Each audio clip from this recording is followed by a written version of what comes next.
د محمد حسین سواتی ویډیو تاسو سره شریکوم چې تازه مونږ ته اشاره ولېږله او په دغه ویډیو کې لیدل کېږي چې هغه په جیل کې په تاڼه کې ولاړ دی او هغه نه خبرې اخیستل شوي دي چې هغه باندې دا الزام دی چې هغه آیس ځان سره وړل یا یې خرڅول او هغه په دغه دوران کې نیول شوی دی.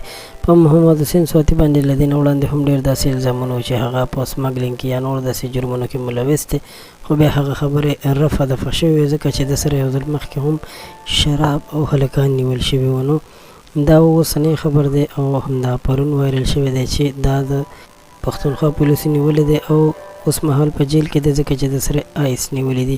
معلومه نه ده چې د باندې به څومره وخت قید وخېږي یا به ته کومه سزا ورکړل شي، خو دا خبر ما تاسو سره شریکول غوښتل چې تاسو سره یې شریک کړم او تاسو هم د دې معلوماتو نه مکمل خبر شئ.